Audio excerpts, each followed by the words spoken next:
Welcome back to the Red Wings Report with Strings and Pucks. This is Jeremy Laura, the stuttering guitarist. We've got Addy back in studio. Today we're going to take a look at Simon Edvinsson's upcoming extension, what I think those numbers should look like, and I'd love to get your thoughts back on what you see. Edvinsson right now is clearly the second best defenseman in the system and possibly already on Detroit's roster. Last season is his first full season. He ended up playing 78 games, averaged 21.07. He scored 7 goals and 24 assists, 31 points. Comparing that to Seider's rookie season, Seider actually averaged over 23 minutes in his rookie campaign, scored 50 points, but 7 goals the same, but 43 assists. And last year, Seider averaged over 25 minutes a night. So this is difficult because Edvinsson's had a smaller sample size in the league. But I think with what we're seeing already, this is clearly the second best defenseman in Detroit's system. And if I'm being frank right now, he's already the second best defenseman in Detroit. The end of last year saw him on a line with Seider. I have to wonder if they're looking at starting that way, putting these two guys together on the top line, or if they still want Edvinsson to have time on a line to develop with a little less exposure in high stress defensive moments. But regardless, minutes wise, he's definitely not where Seider was already at the point where he was getting a renewal. In Seider's first 2 seasons, he averaged over 23 minutes. The third season, he averaged over 22. So with Edvinsson, at 21.07, it'll be interesting to see how he starts the season, what his dispatch looks like. If he's getting 22 minutes plus at the beginning of the season, then I think you can see that it's not going to be a stretch for him to get up to 23 minutes in the coming years, 24.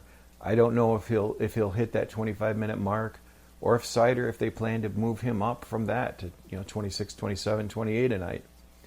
But I did pull up a head-to-head comparison just to see what their averages are. And again, Seider's at this point never missed a game. He's got 4 straight 82-game seasons.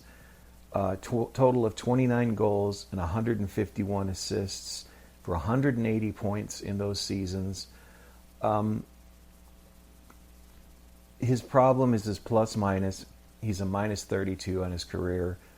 Edvinsson is a plus 5 right now. And again, I know there's a lot of argument about plus minus.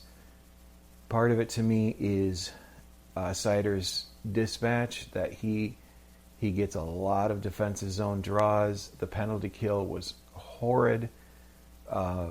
And some of that is just needing a goaltender to be able to weather the storm. But regardless, Seider, for a defenseman in the system, is right now Detroit's gold standard. And he's making 8.5 and signed a 7-year deal. So head-to-head, you're looking at averages from a difficult sample size because, again, Seider, he's now played 328 games. Edvinsson's only played 103. But on average, per game, Edvinsson's at 0.1 goals per game. Seider's at 0.09. Assists-wise, there's the big gap. Seider's at 0.46 assists per game. Edvinsson's at 0.24. In points per game, Seider's just over half a point a game. Edvinsson's at 0.34. Shots, Seider almost doubles up Edvinsson at this point. He's taken just under 2 shots a game. Edvinsson's taking just over 1. You have an average time on ice for Seider for his career of 23-24, and an average time on ice for Edvinsson of 2019. So, again, smaller sample size, but here's where I really want to see Yzerman be proactive. We saw Seider's contract talk extend all the way to training camp.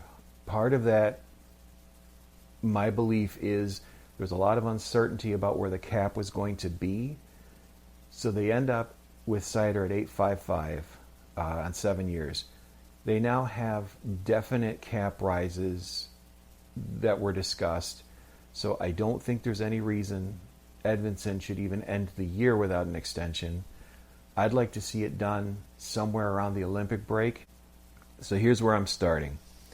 I think you start the discussions at 7x7, 7x8. I think you land probably... I think there's... Unless something happens, there's no way they give Edvinsson the same money as Seider. Internal caps and internal structure are a real thing, even with the cap rises projected. Seider is a player who could be your next captain at 8.55. I have to think there's a hard stop in negotiating around 8x8, 8x7 for Edvinsson. And you start at 7. So let's say you land at 7.75 by 7, 7.75 by 8.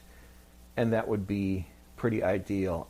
As long as he's able to hold down around 22 minutes a night starting this season, as long as he's hitting about a point every 3 games, at 0.34.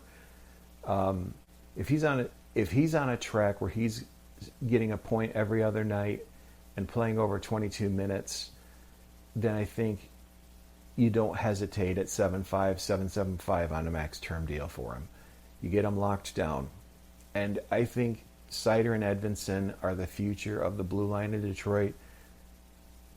Shy of anything happening injury-wise, you've got Seider, who we've seen be incredibly physical. He's really tough to play against.